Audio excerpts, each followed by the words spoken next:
You're about to enter into a new world of knowledge, curiosities, and high strangeness. This is a podcast of Straight Up Strange Productions. You're listening to Mysteries and Monsters. I'm your host, Paul Bestel.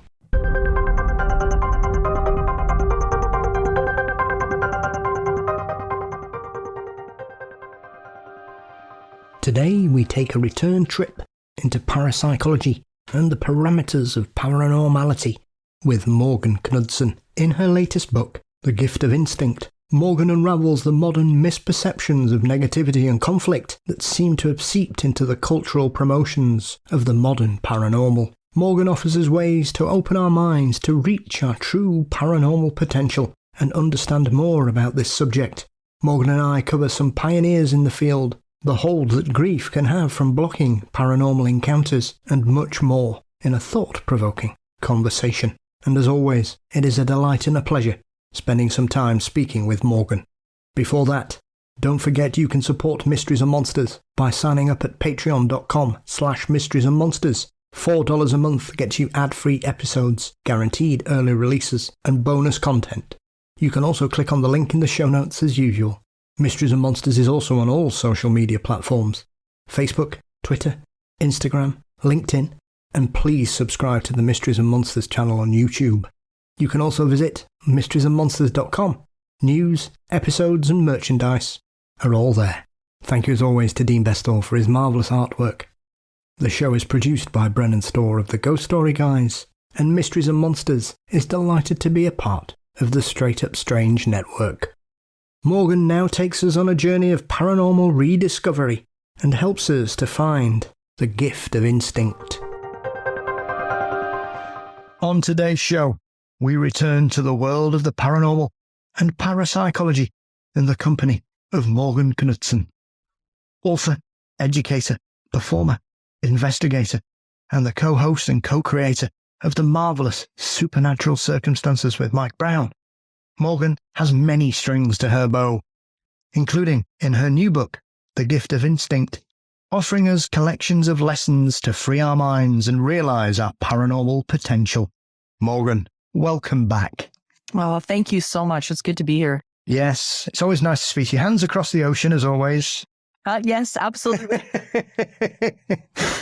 How's Edmonton these days? It is hot. It is hot. We are under a heat wave right now, so apologies to the audience if you can hear my fan going, but it is about 31 degrees, and that's really warm. Well, it's better than it was here last week. All you could hear was English people screaming. It's true. Could hear it in Alberta. You guys are pretty noisy over there. I don't know. Yeah, well, we all know that, unfortunately. Sometimes we are too noisy, I would suggest. So you've got this marvellous new book coming out, on top of the fact that you've started a regular podcast, which has quickly become one of my favourites, Morgan. So I know the last time we spoke, you were indicating about these new avenues that you were looking to investigate and build on the success and the knowledge that you've used in your first book. So was this kind of difficult? Because obviously the book's only recently come out and the podcast has been going for almost a year now, I believe. Yep. So as always, Morgan, trying to juggle two extremely challenging things. Which came first then, finishing the book, or was it a case of, well, you're doing the book in between writing and performing on the new show? That's actually exactly how it went. It was kind of a mixture of both things, because the podcast, Supernatural Circumstances, came out at the end of October of last year. And then I was asked to write The Gift of Instinct. I think it was in November. And so it all sort of came together all in one big clump. So I was kind of going back and forth between the two of them, but they really played off each other really beautifully. So the knowledge that I was gaining in one would go into the other and vice versa. So it actually worked out really, really well. Yeah, well, obviously they are well aware of your workaholic tendencies, Morgan, and clearly thought that they should take advantage of those during lockdown. I think so. I think that's I feel used. Go on.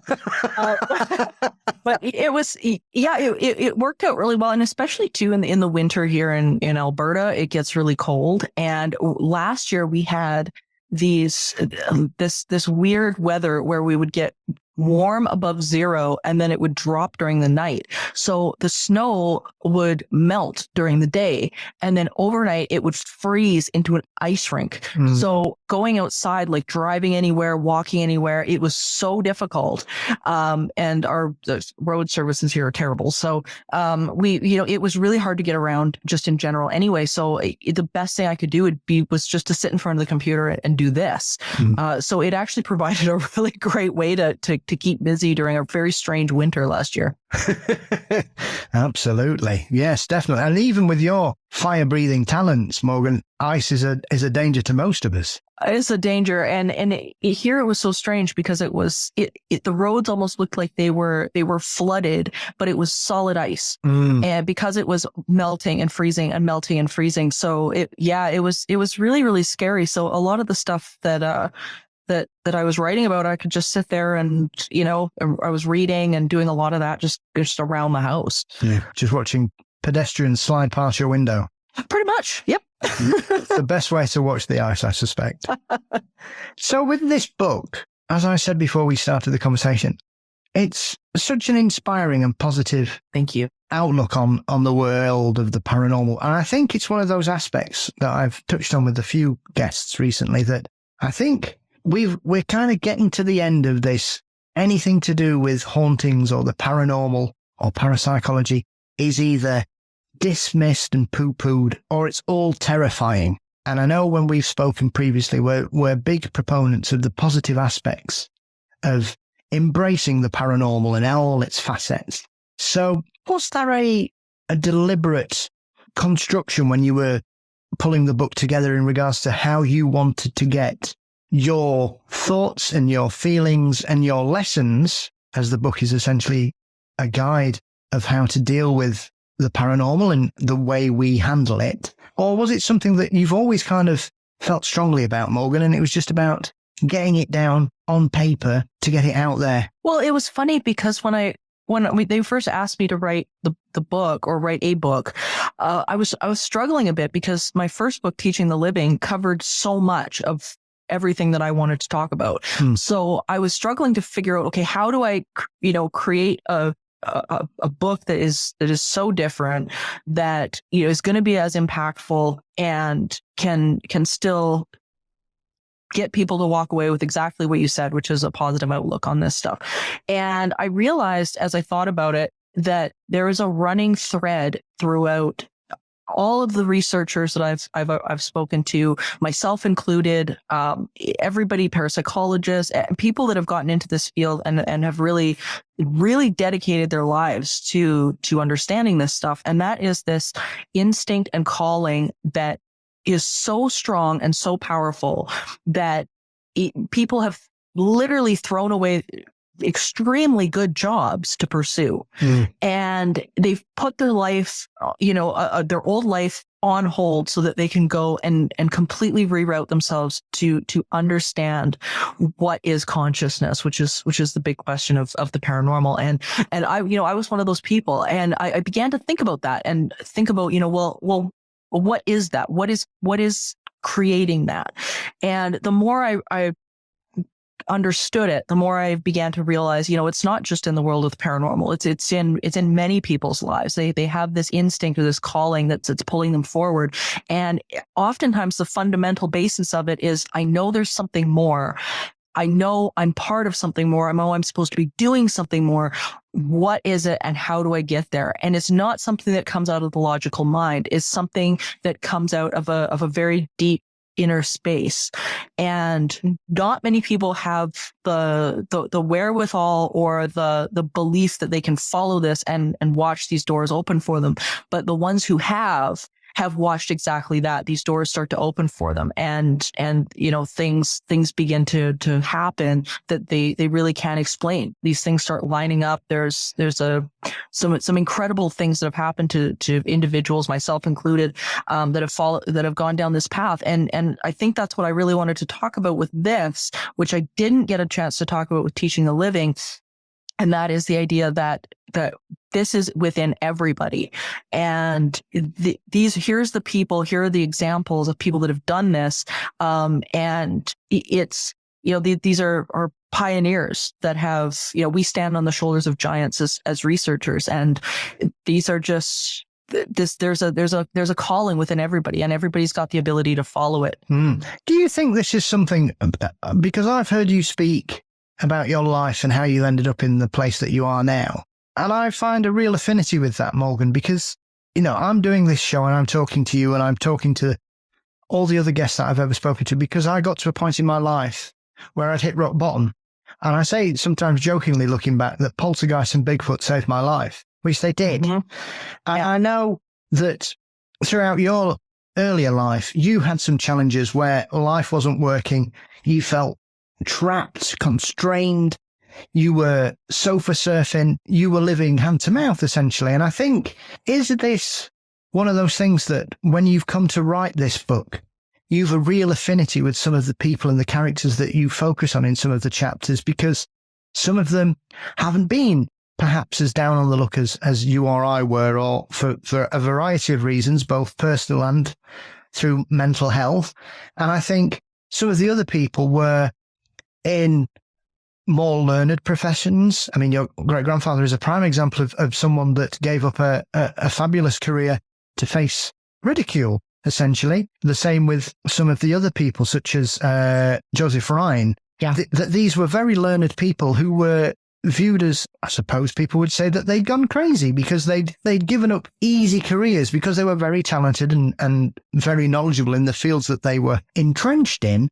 But there was something about parapsychology and the paranormal that was their calling. And it took them, thankfully for our benefit, to a different place where who knows who we'd be talking about 100 odd years on. Oh, absolutely. And it's interesting with a lot of these people, everybody comes from a different place and it hits everybody at a different time. And some people, I think, they go down a rough path, or they go down they have their struggles, like you and I have talked about before. And it's that trauma or that experience that creates that awakening for some people. But yet you have somebody like J.B. Ryan, who we were talking about a minute ago, where he had a lucrative career. He was professor in botany. He was at the top of his field. He had everything. He had the wife, he had the nice house, he had he had all of these things. And yet he goes to see this lecture from Arthur Conan Doyle about spirituality, and the light bulb goes off for him, where he realizes, this is my calling. This is what I have to do. And enough so that he quit the whole thing. It even went back to school.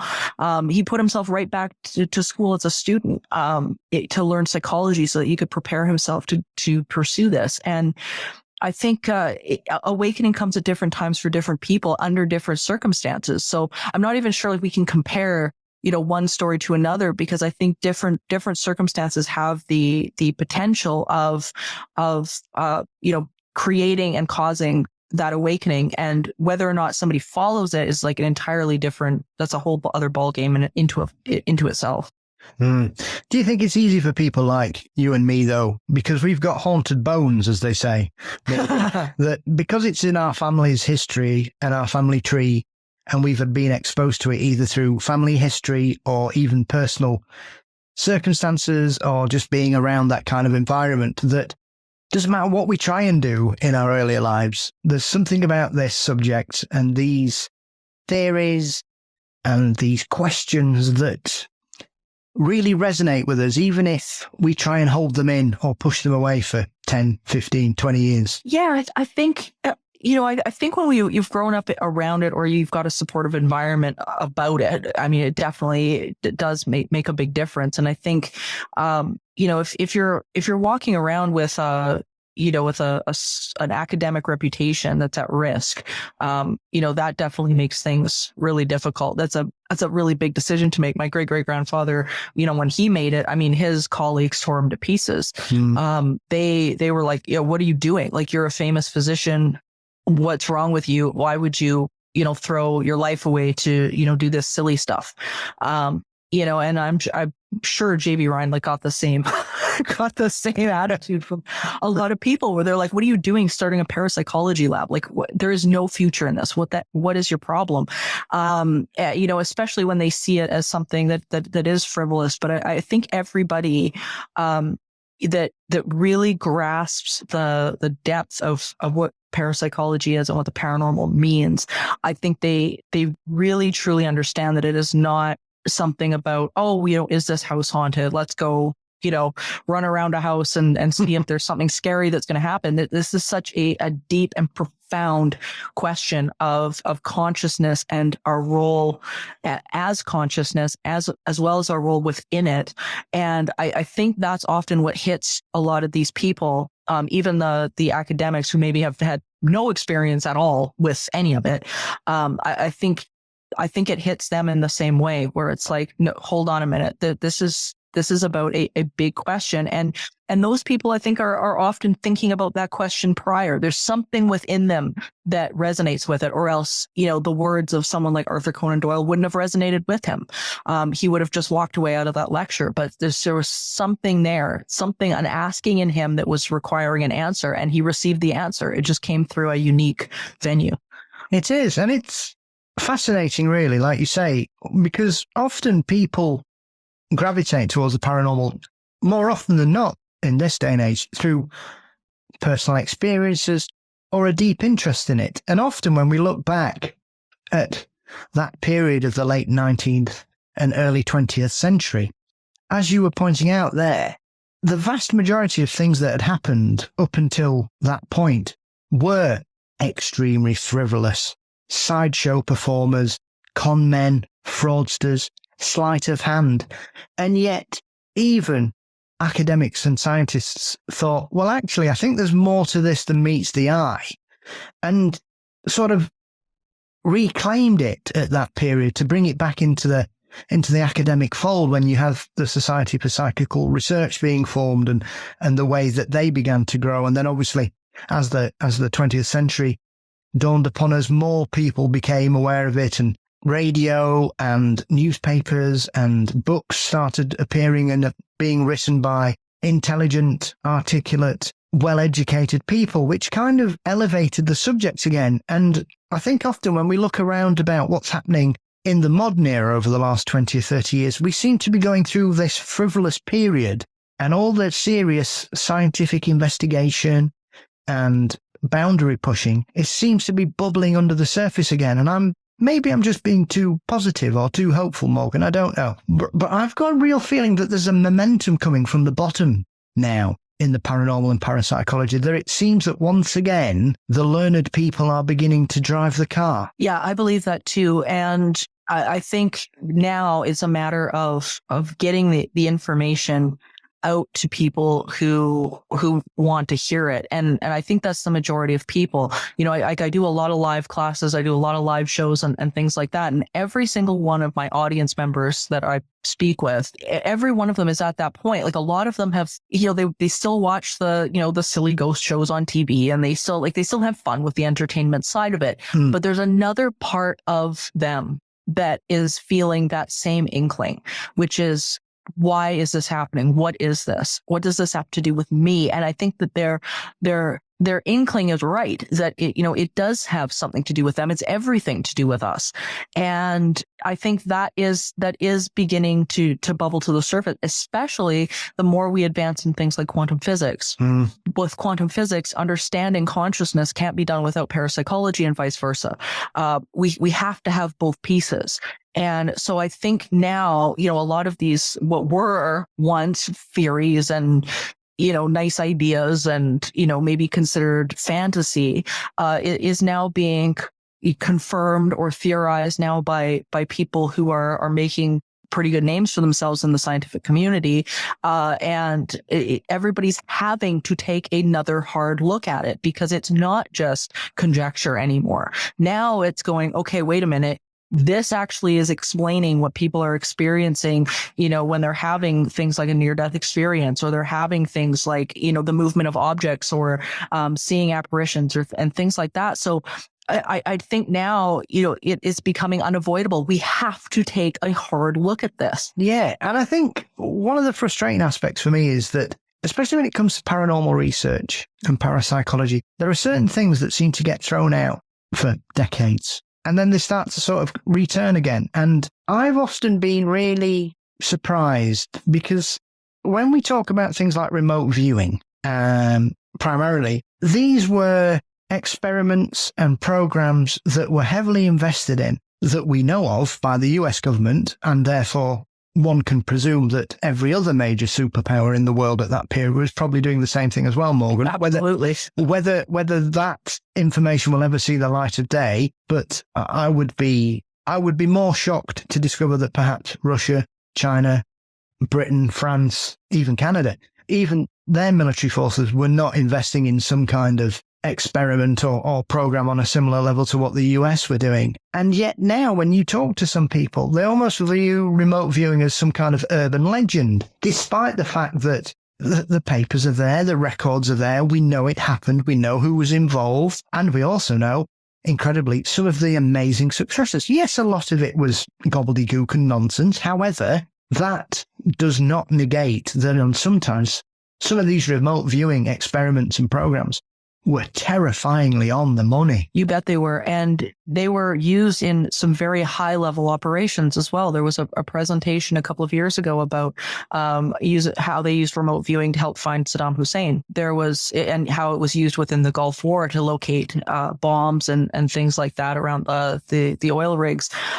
So, I mean, a lot of this stuff, I firmly believe that there's stuff that is still going on, and they may have even surpassed where they were at that point, which is, might be part of what we're seeing, that, people are going, poo-pooing some of this. So it might actually be, who knows where they're at with it now. But, you look at these institutes that are hardcore working this information and this knowledge, like the Monroe Institute. And I mean, the level in which they are able to get to and to teach other people to do it is absolutely mind-blowing. And I agree. I think that when it comes to whether it be Canada's military or overseas or whatever, I have a hard time believing that they dropped it. I can imagine them, as I say, surpassing it. And, and that's why they felt that they could, release some of the Gateway Project documents and things like that were floating around. But I struggle with the idea that they just dumped it. Well, I think if we've learned anything about everything that's been going on with UFOs over the last 5 years, is not to believe anything any government tells us about these secret programs, because they clearly carry on with it. Well, and oftentimes if they're showing indifference to it or something like that, you could almost guarantee that there's something actually going on. The indifference is actually usually a pretty good indicator to go, okay, well, wait a minute. They probably care then. Very, very true. Very true. Maybe I'm just, when it comes to subjects like this, I'm just deeply cynical of any official lines, because I know there's enough evidence to just say, well, you said that before and you were lying. Oh, it's true. And I think too that, over the last number of years, the public is just so over any sort of headlines and misinformation and things like that, I mean, it's the lack of trust that has cropped up, I think, is even worse. Like, I even remember a couple of years back when they did release some of the UFO stuff, and the world basically ignored it. It came out and it hit the news and everybody was like, yeah. The trust has just been so eroded at this point. I mean, it's really, really hard to tell what's going on. And I think the only thing that people can do is start to experience and research this stuff for themselves. Like, going to programs like at the Monroe Institute that you could actually go and take. You could take the classes, go through the process, and draw your own conclusions about it. I mean, as you mentioned there, Monroe was someone, I'd heard his name, but I wasn't very aware of who he was and how he got there and what he ended up creating. He seems to be one of these people that we often get in the sort of latter part of the 20th century, Morgan, that he's one of these people that seems to have dropped off the map, primarily, I think, because most of his work and his success was done before the mid-90s, and therefore, as anybody that knows anything about paranormal television, missed the boat by about 3 years before cable television brought the paranormal into everybody's homes with the successes of programs like Sightings and Unsolved Mysteries and other such shows. And obviously the X-Files driving it along as well. So he seems to be one of these people that once you discover who he is and you read about the work that he was involved in and how he decided to get involved in, as we were saying about Ryan earlier, here we have an extremely talented man in the field of entertainment and aviation who has a life-changing experience brought on through meditation. Yeah. And I feature him in my second chapter about the lessons of letting go, because he is such a profound example of that. And he's also a great example of what we just talked about, which was this sort of wayward kid who really didn't have, everybody thought the kid didn't have much going for him. He couldn't keep a job. He was bouncing all over the country. He was hitching rides on trains. I mean, he was just all over the place. And, he was every parent's worst nightmare. He's failing grades and he drops out and everybody's looking at him like, what the hell is this kid going to do with himself?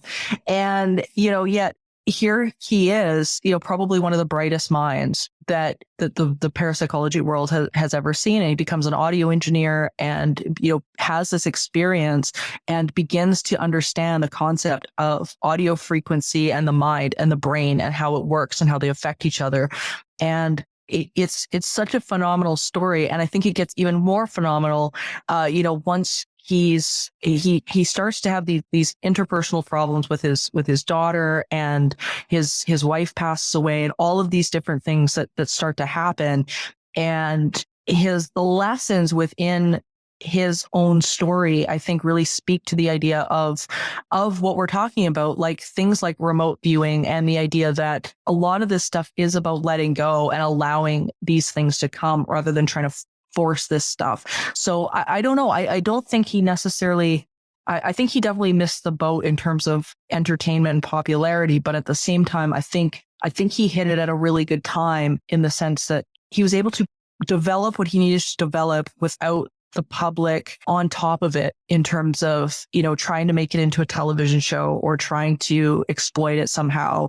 I think he came at a good time for that, because I don't know if the lessons would have been the same had he made it a little bit later. I'm always deeply, deeply fascinated when I hear reports or people talking about their experiences when it comes to out-of-body experiences, especially when it comes to Monroe, because he's one of those people that when you hear about this subject, a lot of people go, well, it's your brain just creating some kind of false narrative. It's like, as I'm sure we'll touch on later on, it's very similar for me in regards to near-death experiences as well, that there's an explanation for all of this kind of thing. And yet when you look at Monroe was one of those people who seems to have trained himself to such a level in this particular field that, I know you mentioned that he'd lost a couple of friends. He did.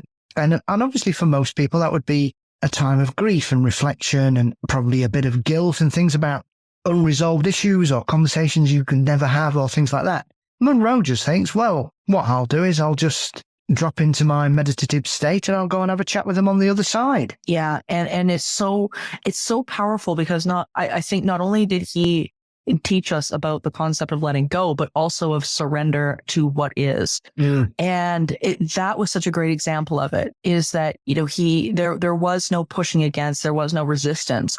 And because of that, he goes into these meditative experiences, and he saw one and had a conversation with the other. And, he made that connection really, really easily. And I think to the outsiders, people might have said, well, he didn't care, he wasn't grieving in the same way or anything like that. But he really understood the letting go and the surrender to what is, and acceptance, and he accepted it, and then was able to contact them from a far clearer place. It wasn't bogged down with the ego and grief and things like that. So yeah, really, really profound example of some of these key lessons that are in life and in parapsychology as well.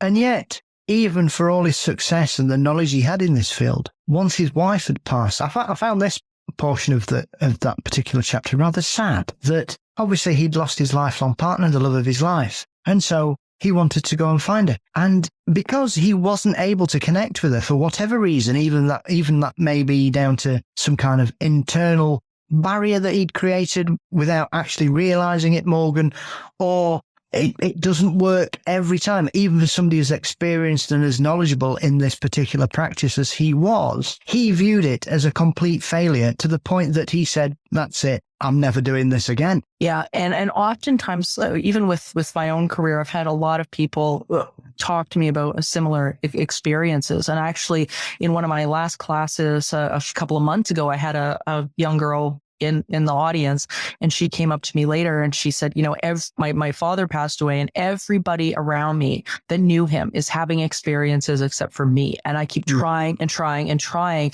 and I don't know what's going on. And one of the things that I told her was the fact that part of the reason is because you're trying. And it sort of works as a what you resist persists kind of thing, where the more you try, the more you're aware of them not there. And because you're aware of their absence, you attract more absence. So one of the things that I told her to do was, I said, set the intention, get quiet with yourself, set the intention, and then let it go. And, just let this, trust the fact that this is going to happen, but let it go. Get yourself into a better feeling place, doing something else, doing something that's going to take the resistance out of this.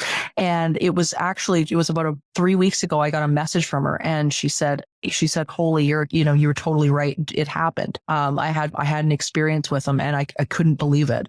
But she said, I had to let you know that this is what went on. So, as the closer we are to things, especially when it comes to like the loss of a loved one or something like that, unfortunately, at the beginning anyway, the less likely we are to have that experience, because we're so aware of their absence that it just perpetuates the observation of absence. And I think it's one of those things that often we're constrained by the parameters of society, that, as silly as it may sound, people will view that as some kind of confirmation of their relationship with that particular person. They'll think, well, they obviously didn't really like me that much. I can't have been their favorite. They don't love me anymore. Yeah. And that, I think, is as hard for people to deal with when other people are experiencing things. It's one of those aspects that I think we've all lost people that we dearly love in our lives, from family to friends to people we work with. And I think sometimes the grief that we go through can frame how we view anything else that's happening. And I'm not saying people may get jealous, but often we view it negatively if we're not the one that's having an experience. Whereas I think if we can open up and look at it in a more positive way, we should be happy that someone is experiencing something. And it may not be us, but clearly if someone else is having an experience that is often giving them comfort or lessening their grief or allowing them to move on in whatever way, then I think that's something that often, rather than celebrating it, a green-eyed monster appears, Morgan, and we feel a bit envious of it. And often that, again, just constantly magnifies the emotional stress that person may be feeling, which in essence would probably cause a barrier for them to open up and allow it in. Absolutely. And oftentimes it's our ego. Our ego tells us a story about what it is we think is happening, well, like you just said, or, well, they didn't love me enough, or, I did something wrong, or something, there's some glitch in the matrix that it's not happening, and often, and then of course that compounds the fact that, okay, it's not happening because now you're even more aware of what's not happening, and you're telling yourself a story about it. So it really starts to compound itself. And really the best thing that people can do is to let go and prepare for those messages and those connections to come in a variety of different ways. When my business partner and best friend, when she passed away a number of years ago, it was really funny because I had too much resistance around her passing to get any messages from her, but her colleague at work, she didn't. And what would end up happening, and it's so funny, and it still happens to this day, is that I would have a question, or I'd be wrestling with something or whichever, and her coworker, who I would only hear from, I don't know, it was very rare, because the two of us weren't near as good friends as Steph and I were. But I would all of a sudden get a random phone call and she would say, "You're never going to believe what happened." And she would tell me something like, all of a sudden my stereo went crazy and started tuning to a song that I've never played or never heard. Or at one point she had an old iPod that never worked, and all of a sudden that would turn on and start blaring and it would go to a song that was never played. And when I would look up the lyrics of the song, it was the answer to the question that I had been asking before. And she had no idea that I was asking those questions. She had no clue. But it was within 24 hours, I would get that phone call from her. And she would say, "You know what? I don't know what this means. I knew I was supposed to call you with this. Here it is." And it was always that same thing. So sometimes it'll come through the path of least resistance that you just can't really anticipate. You really do have to let go and let let source energy do the work instead. Yeah. And it's one of those things as well. I think grief is a very similar thing, that I've had conversations with people about other people who are grieving. I'm often struck, rather negatively sometimes, that sometimes people believe that their experience of grief is how everybody else should deal with things. Or they say really silly things like, "Well, it's been 3 months. You think they'd be over it by now." And things like that have always deeply struck me on a personal level, Morgan, because how I feel about something is never going to be the same as you or someone else feels. How the passing of someone is never going to affect me in the same way it would affect somebody else. So I'm often mystified as to why, once again, we seem to have this rule book of how people view things, of how we're supposed to grieve, how long we're supposed to grieve, why we're supposed to grieve, what we do if we don't get a sign from the other side, as if we've got this predetermined scorecard that makes us lesser people, or we seem to be a failure on some level because of how we feel about things. Yeah. And I think in this particular area, it can get really, really glaring, because even in the area of how the messages show up, people often think, well, I haven't had this glowing apparition appear in my living room. So therefore, nothing's happening, when, there's all these other things that are going on around them. But because they've got this filter that this is how it's supposed to look, then they miss all these other bits and pieces. And, what I'm always telling people and telling clients and the audience members and things like that is that oftentimes this comes right back to the idea that it is our own personal awakening. It's our own personal ability to go within, to find that space, that inner space between, who we are and our thinking, and that stillness. Because at the end of the day, we can't control what other people are saying. We can't control what they're thinking about us. And in the end, it's none of our business anyway. But the only thing that we can do is to find our own space within it and allow this stuff to manifest and come through. Because as soon as we're starting to look at what other people have in their mind and their presets about how this is supposed to go, then you end up manifesting stuff you don't want to manifest. So when you've got something where you have people that are, coming down on you and turning around and saying, no, it's supposed to look like this, it's supposed to look like that. The funny thing is they're actually creating that reality for themselves. There was a study done a number of years ago where they were looking at the idea that skeptics are actually manifesting their own results. Because they're skeptics, they've now proven the fact that they're skeptics, because that's what they're manifesting. They're manifesting no results. So it's one of those things where, we only have control over our own reality. Yeah. And I think often when I talk about these subjects, I will always say that I am skeptical. I think you have to be, because especially, I could spend all night going through things that aren't real or have been put forward as real experiences and real hauntings and real results. And it's a load of old hogwash. The world of the paranormal, as with many aspects of investigation, is littered with fake results and personal bias creeping in. And I think you always have to take a step back when you're dealing with these kind of subjects. Because at the end of the day, as you say in the book, and I've said this to a lot of people, parapsychology is for me a deeply important pursuit, because it's answering one of the most important questions, which is, where do we go? And I think too often it gets trivialized as looking for ghosts.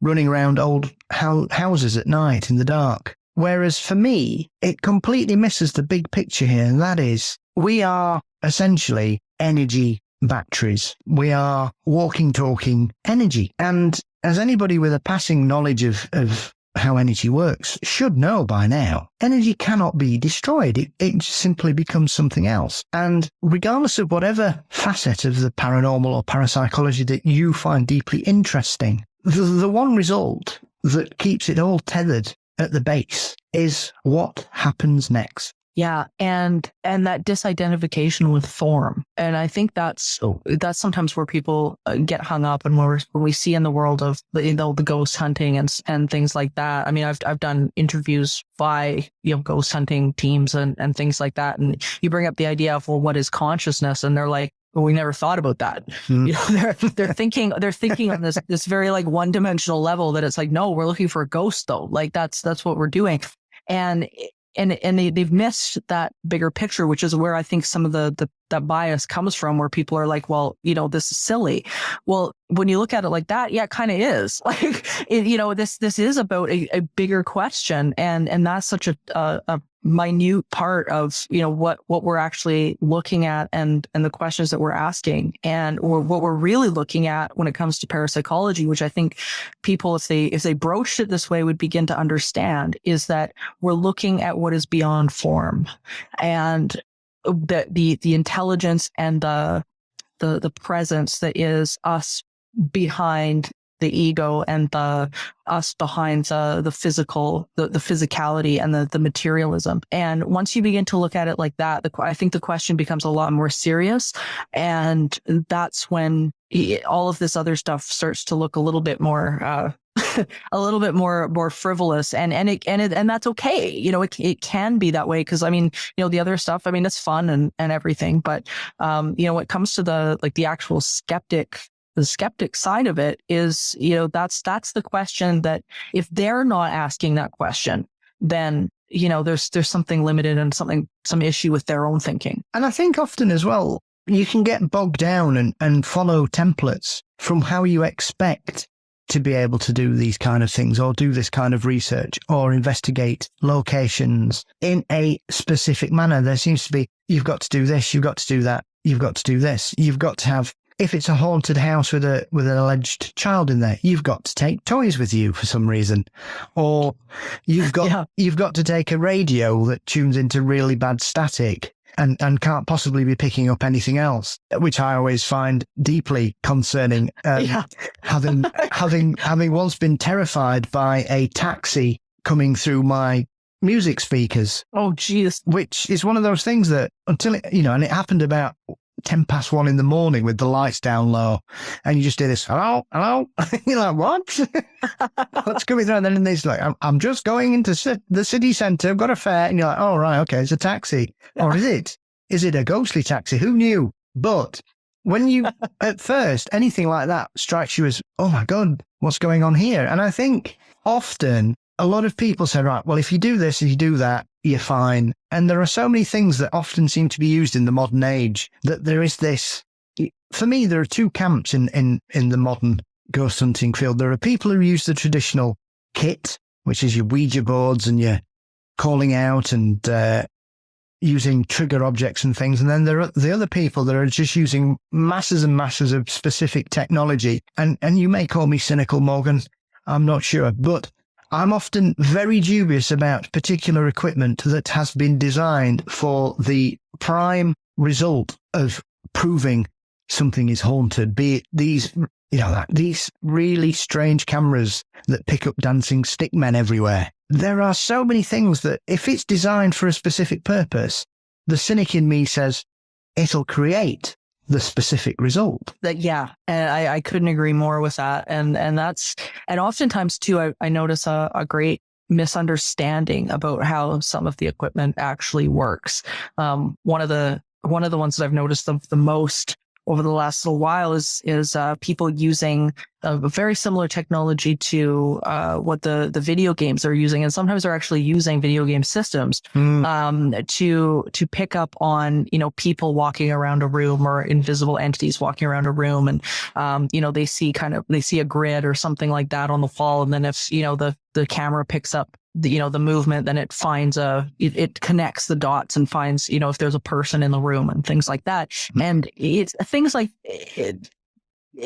these misunderstandings that are a problem, because these systems are designed to find patterns in nothing. Yes.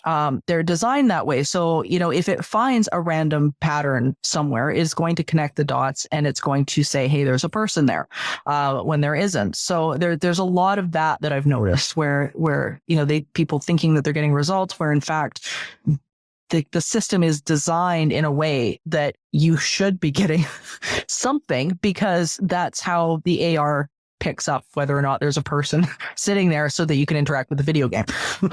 So it's stuff like that I've noticed is just sort of a misunderstanding or misuse of equipment. But I think the number one tool that people have forgotten when it comes to spirits and connection to something bigger, is that they've either not put the work in or have very little understanding of the fact that unless you can sit and become present in the now and connected with that which is the greater part of you, that what you're going to end up getting back is very anecdotal, and it's never going to be enough. The true experience of connecting with spirit and connecting with loved ones and source energy and all of that comes from the ability to stop thoughts, stop the mind, or not let the mind overtake you, and connect with that deeper part of ourselves. And the answer is not out there.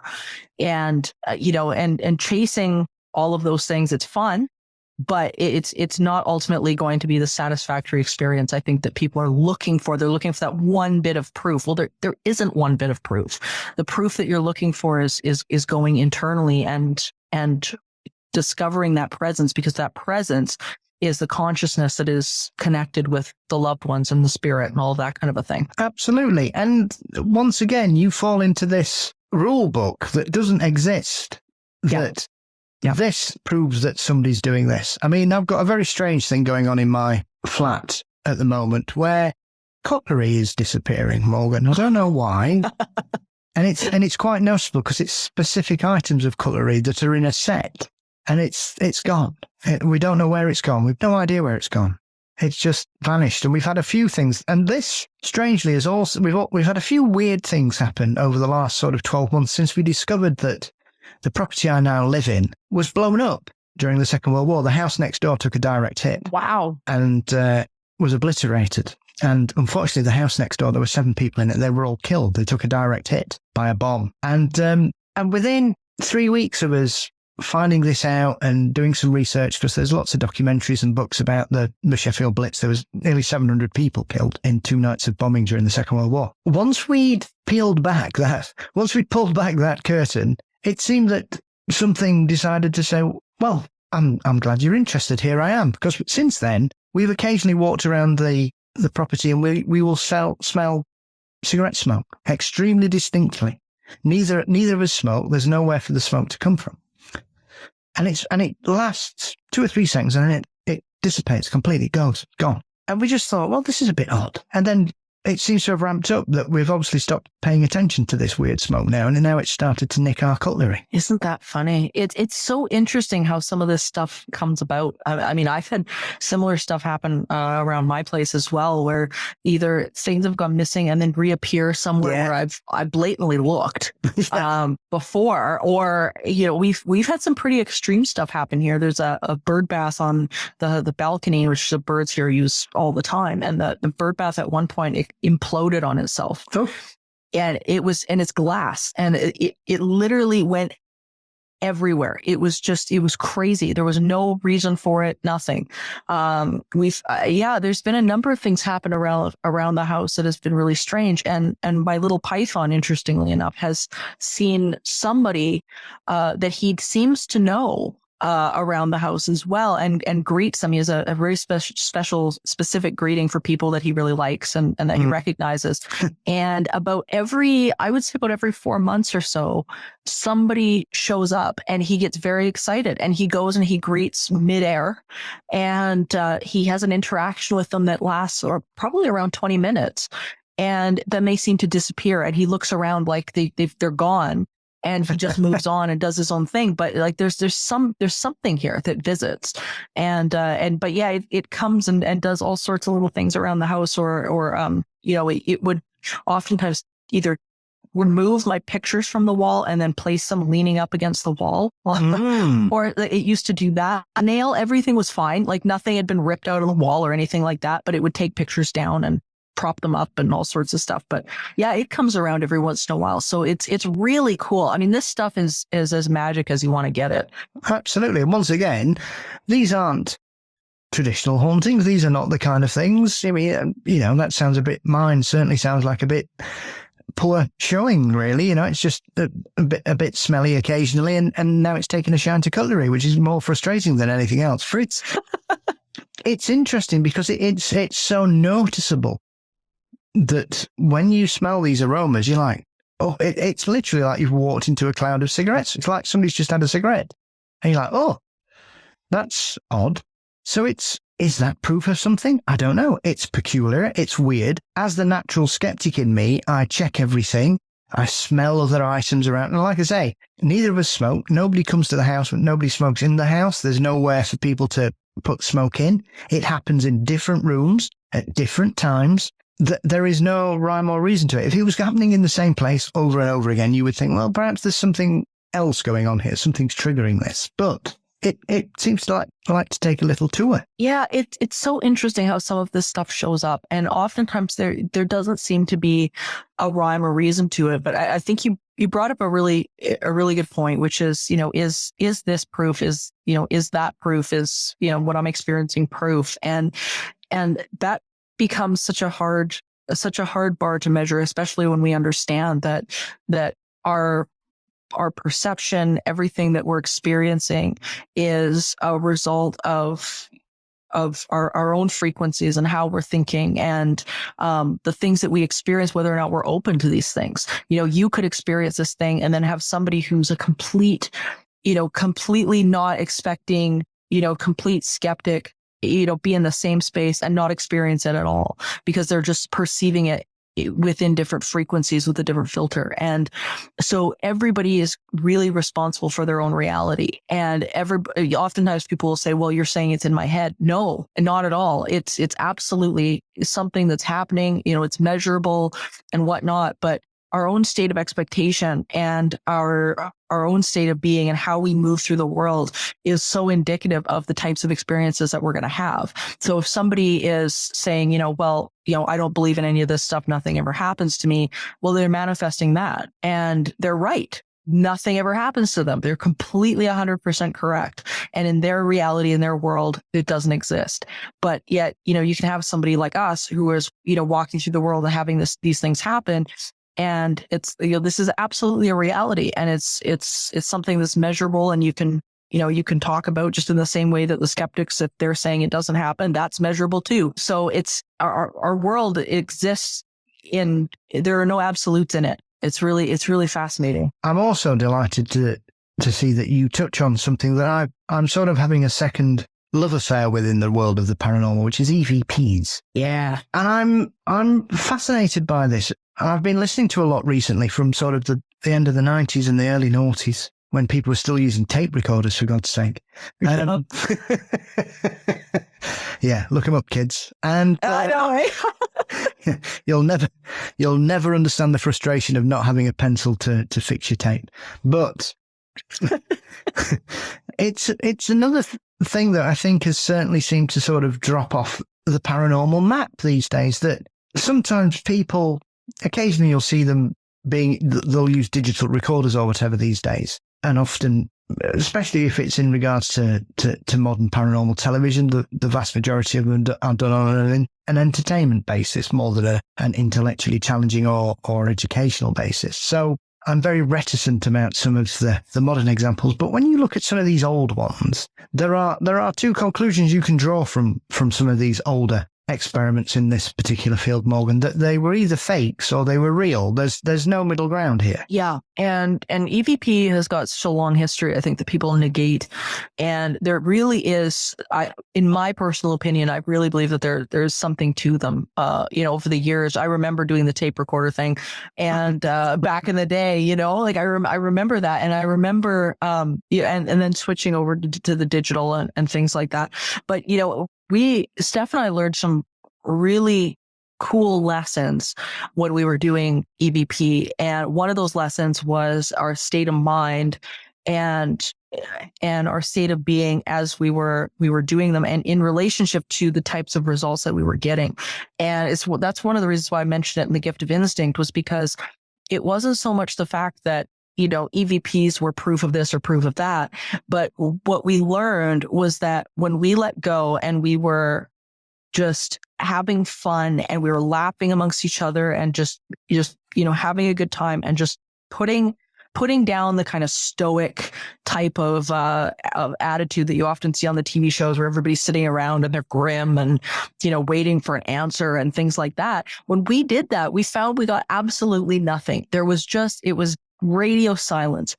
And yet when we were having fun and we're still following our own little book of protocol and whatnot, making sure everything was filmed and whatever, and we're doing these recordings, we would end up coming back with all of these really fun audio bits and pieces that were, some of them were really random. Some of them were answers to questions. Some of them were, just voices or noises that we couldn't explain. At one point, we had the residual energy of a telephone ringing in a building that had no phones because it was so old. It had no power, and it was a telephone ringing over and over and over and over again.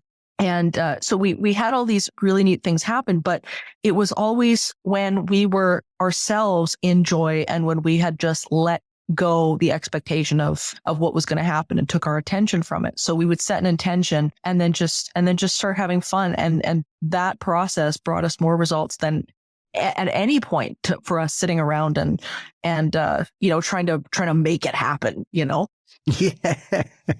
I mean, you mentioned it in regards to Ouija boards as well, that you've just got to lighten up. And there are often occasions, it's not something I've done for a very long time, but there are numerous occasions where I will put my hand on my heart and I will say that 95% of the Ouija board sessions I did were a load of old nonsense. Yeah. But there are a handful of things that happened and communications we got that were, I wouldn't necessarily say frightening or challenging, but for me, they were the kinds of conversations that would be hard pressed for someone just to pluck out of the air, for some overeager teenager to create in their minds, Morgan. Yeah. There was one that always struck me. We were doing one particular session and everybody was having a laugh and talking nonsense and people were pretending that Satan had turned up and all that kind of stuff, and wizards and witches and all things. And we ended up getting this communication from a young lad who drowned on a boating trip in Lake Windermere. Why he decided to come to Yorkshire after that, I don't know, but that's how it was. And we were talking to him, and he seemed to be very keen on one of the young lads who was with us, who I'm still friends with to this day, who lives in Australia now. And he was chatting away to him. They were getting on like that, and he was saying, "Oh, how can I help you?" He said, "Oh, well, you can." And it all came down to the fact that this entity or whatever it was wanted to come into my friend, and he wanted him to then go and find his ex-girlfriend who had cheated on him at his funeral with his best friend, and he wanted him to murder them both. Oh my God. And I was thinking, this is like 30 years ago, Morgan, and it still stuck with me. It was a lovely summer's evening when we had this conversation. I remember it distinctly. And it's one of those things that you think, well, why have I remembered that for the best part of 30 years? Because it was so different to everything else that we went through, like I say, that it's one of those that I think I was either in the presence of a fabulous fiction author who never reached the heights of their perhaps talent that they've kept hidden for the rest of their lives as they plodded on normally as many people do, or it was something very, very odd. Yeah. Well, and some of the best channeling sessions that because oftentimes people think, well, Ouija boards, it's just evil and they have terrible experiences or frightening experiences like that one. And I think people write it off as something that's just negative and evil. And yet some of the best and most positive channeling sessions have come through things like that, like the very famous Esther Hicks. Yeah. That's how it started for her. And, all of that has just been so joyful and so positive and whatever. But I think where people get lost in this, and this is often, I think, that the hang up that people have about things like Ouija boards and stuff like that, is that when people, the average Joe, especially kids, when they sit down to communicate with something otherworldly, they've already got this, anxiety or fear, or, we're going to get something frightening, or, they're in depression or grief because they've lost a loved one and they're trying to get a hold of that person. And what they don't realize is that where you are emotionally is a direct reflection of anything that you're going to get back. So even when I have people come to me and ask, okay, like, what do I do? I'm so desperately missing this person. How do I reach out to them? And the first thing I say to them is not right now, because what happens is that you end up getting these responses that are a reflection, you're not going to get a hold of the loved one who's now in pure positive energy and is part of life's source now and part of the broader consciousness.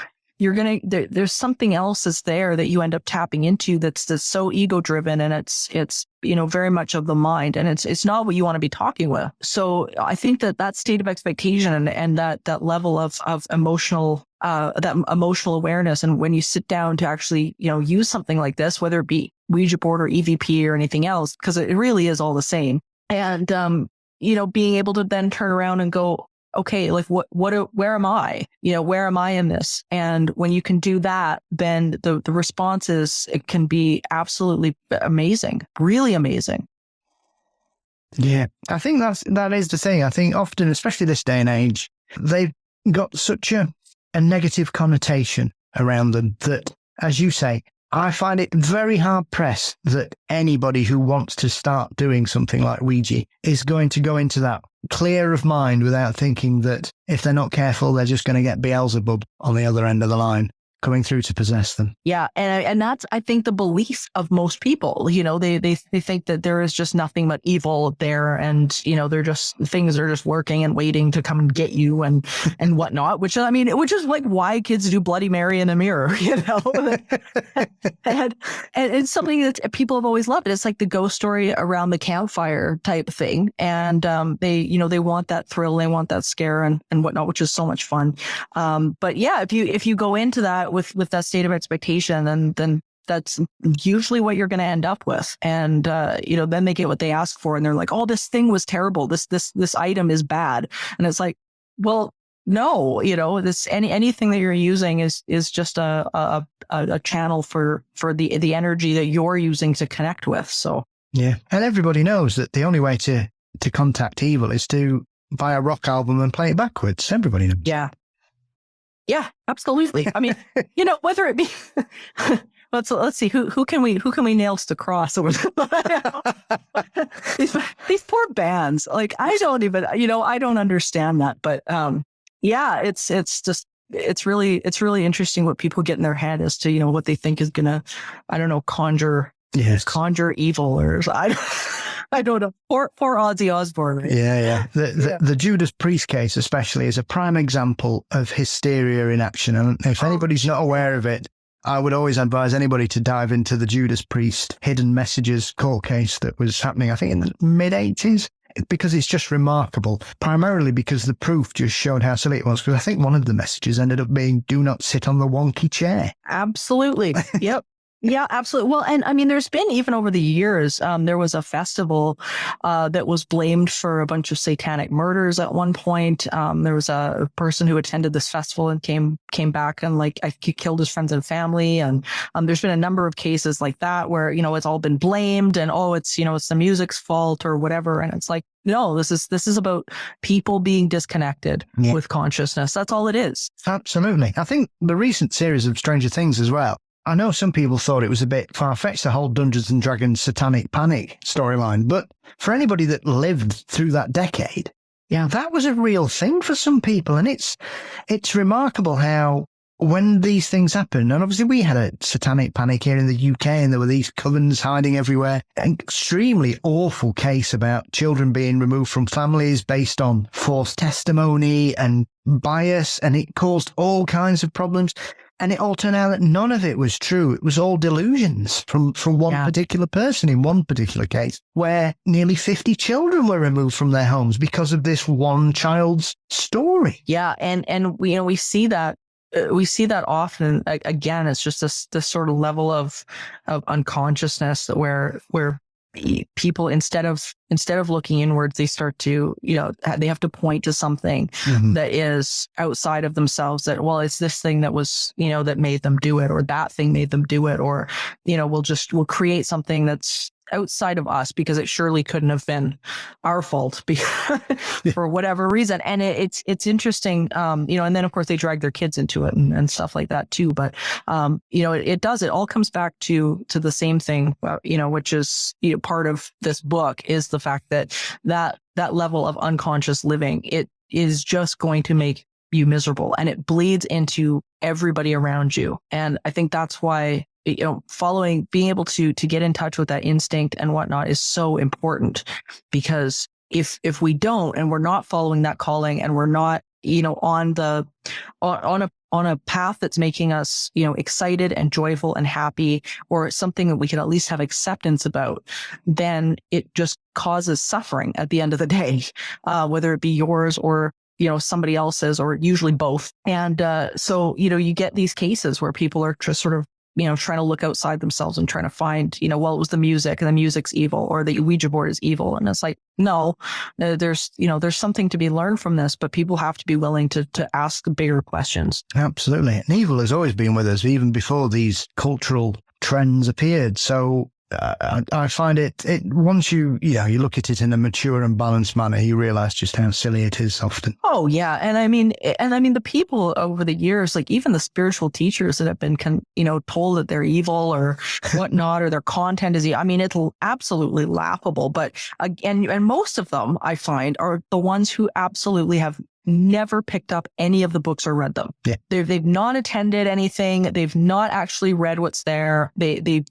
have no idea. And that's some of the danger of beliefs when it comes to this type of a thing too, like we were talking about before, where people tend to get a very rigid system of belief, is that belief system ends up stopping you from being able to connect inward and have these things happen. If you've got a super rigid belief system and you're just shutting everything down that is not in alignment with that belief system, then you're closing yourself off to some of these experiences that we're talking about. Yeah, as you dive into, obviously the biggest issue a lot of people have is fear, because that permeates all aspects of our life, regardless. And I think often for some people, once you finally break free of that shackle of, I don't care what people think anymore, I'm very happy following the interests I follow, this makes me a better person. I think for many people, there is this fear of standing out or being different. And it's sort of entrenched into people in school, I think, that everybody needs to fit in. You have to have the right clothes, the right hair, the right attitude, like the right things, like the right bands, fancy the right people, whoever they may be. And it continues into adult life. And people, I think, are often so programmed, Morgan, by this whole cultural blindness that anybody that goes outside of their preconceived parameters or their ideas of what is fitting in is weird, odd, strange. And once you realize you get to a certain age, it took me quite a while, but once I got to that certain age, I just jumped out of that lane and just went, I don't care anymore. And I've never been happier, if I have to be honest. Well, yeah, and that's exactly what it is. And it's that moment where you realize that, even when you're in that situation, that nothing that you're reaching for outside of you is going to make you happy. That's not where true happiness comes from. And I had to learn that at a very early age, because I was severely bullied in school, like really, really badly. I had a horrific school experience. But I learned that very early on, because I had tried that. I tried to be friends with those people. I tried to, wear the right clothes. I tried to do these things.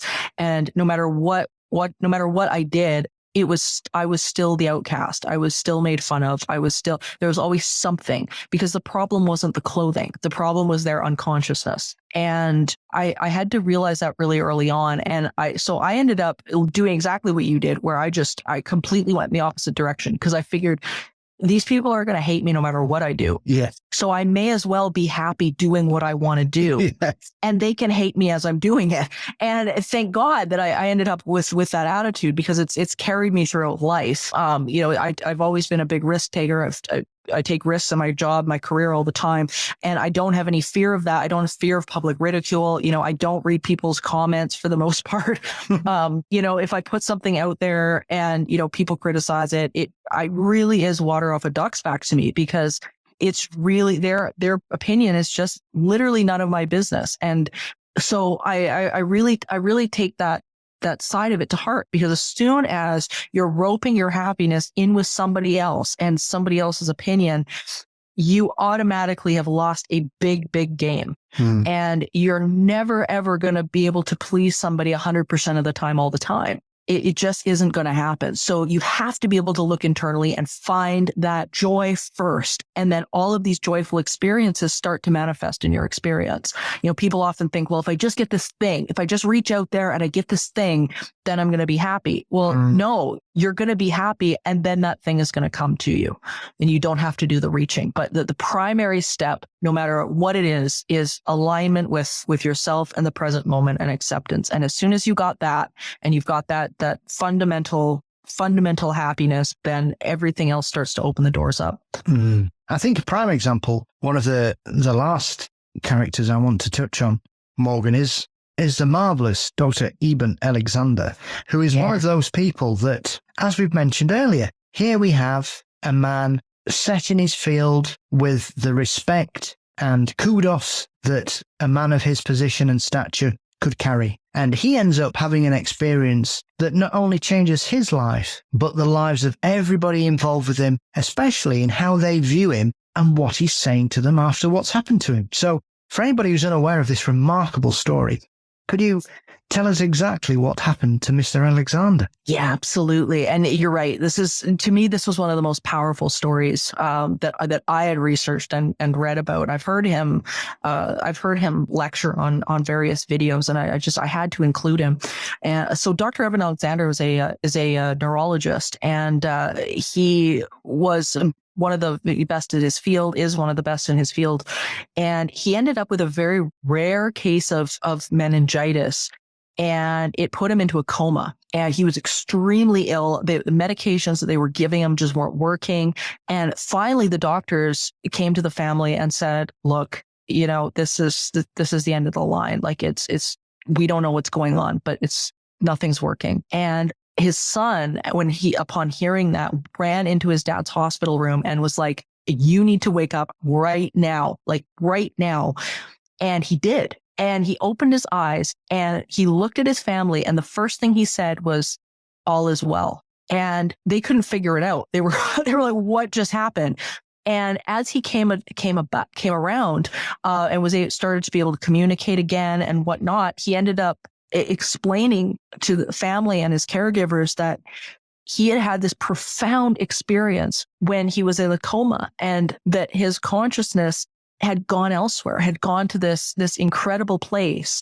And he'd experienced this plethora of amazing things. And one of the most unique things that he had touched on was something called the girl on the butterfly wing. And he said there was he encountered these entities, which were these bright, bright lights. And he was one of those as well. But he felt that these entities were something that were far older, far more aware than even he was.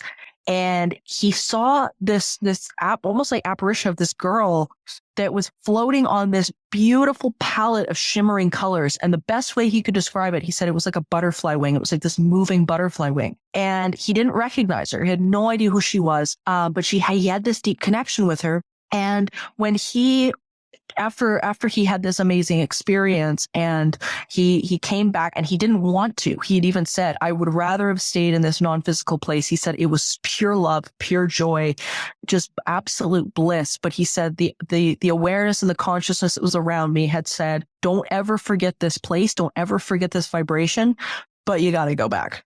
So he comes back into, wakes up. Of course, his son wakes him up, and he starts to report his experience. And at first he was complete belief about this experience and what had happened. And then people started to come to him and say, well, did you see your father who had passed away recently? And he said, well, no. Well, did you see these people and your grandparents? And did you see? And he said, well, no, I didn't see anybody, actually. I just saw this girl. Well, who was the girl? Well, I don't know. And so he started to gather some doubt, and he thought, oh my God, what if this was just in my head? This was a chemical reaction. What is going on? And it wasn't until he was actually going through some photographs, and it was some old photographs. I think it was with his mom, and she passed him a picture of a girl who had passed away, and it turned out it was his sister who he had not met. And lo and behold, the girl in the butterfly wing was his sister, and he'd never seen her. And at that point, he knew 100%. He was like, everything I experienced, that was real. And he took the world of neuroscience by storm, because nobody at that point, there were people that were taking it seriously, but very few had come out and had something like this happen. And it was just absolutely profound. But his message was, I think, the most important part of the whole thing, which is this energy, this consciousness is loving. It is there for us. It is accessible to us, and is something that everybody is a piece of. And that's why I include it in the book, because it is an absolute profound lesson in exactly what we're talking about right now. Absolutely. It's very affirming. I think often when people discuss these kinds of concepts, there is this, once again, this unconscious bias that for some, it must be punishment, or you will meet specific people in your life. You have to. Once again, there are these rules of what's supposed to happen to you if you have a near-death experience. You are supposed to see this person and that person and have this memory and have this experience. And when you look at this, clearly there was something there. And it's almost as if you could say, well, she was waiting for him to show him what was there, and that she was fine. It was all fine. Yes, she'd moved on, but she was fine. And this is here for him when he wants it. But as you say, they basically just said, but unfortunately, this is not your time. So you have to go back and deal with normal life for a bit, and we'll see you when you get here. Yeah. And they've all, or the majority of them, have had that very, very similar message where, they've been told, don't forget this. You're not meant to forget this. You're supposed to hold on to this and come back to this feeling whenever you're in doubt or anything like that. This is real. And, this is consciousness at its finest, at its purest form. And it's something we all have access to, when we're able to quiet the mind and be with acceptance in the present moment. And, it's, these stories they're unforgettable when you read them, and if you really can take them to heart and start working with them for yourself, these realities they come forward in such innumerable and amazing ways.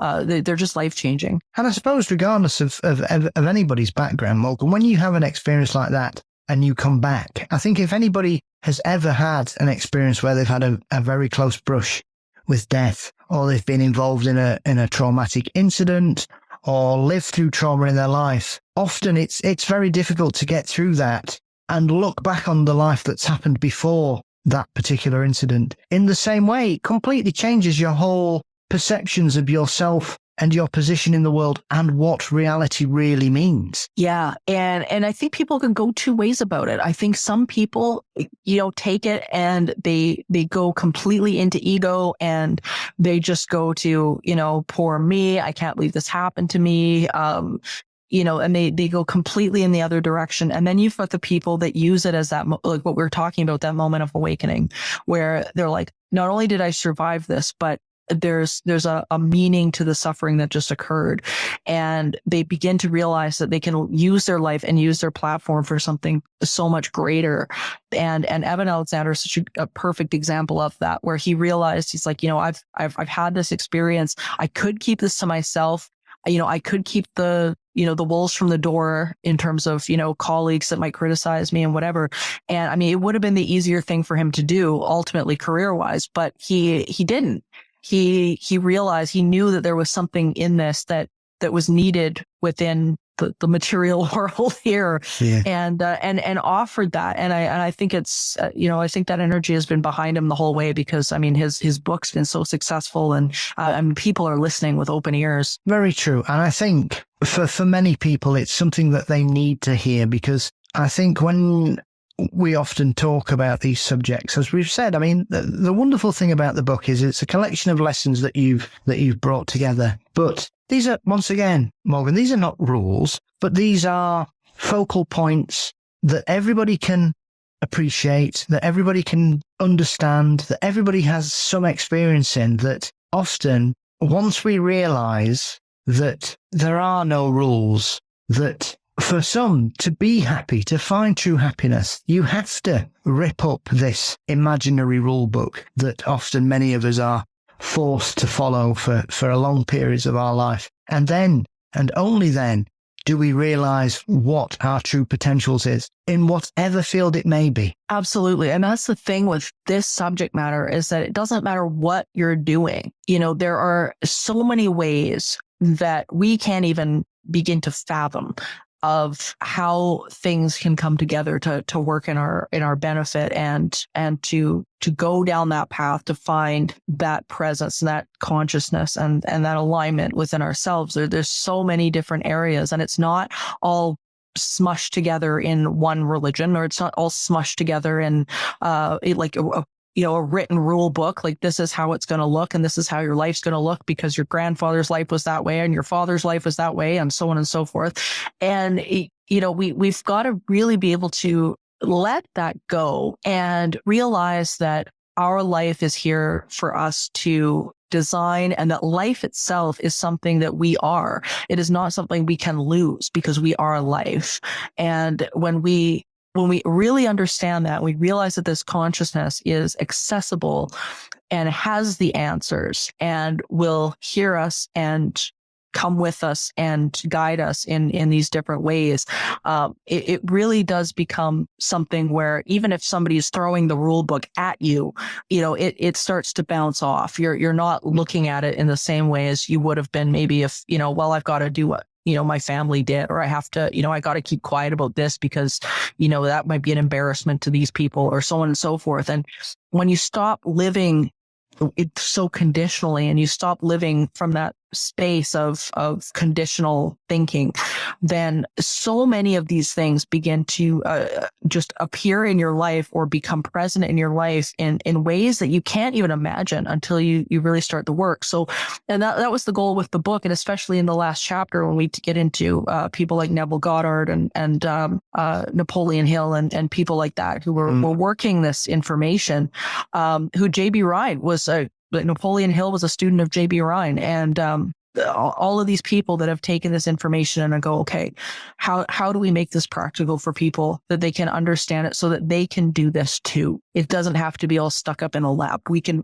all take part in this and figure this out. Absolutely. And it's a wonderful, wonderful book. I have to say, it's one of those books that after reading it, it made me feel all warm and smiley, Morgan. And because it brought a lot home to me as well. I have to say, it touched me in a couple of chapters in regards to how my life has been in certain aspects of it, and how I've pushed through in certain situations, or found myself in situations like that where I was just so deeply unhappy with my life. And it was only, as I said flippantly earlier, Poltergeist saved my life. And it was a book when I was recovering from being seriously mentally ill.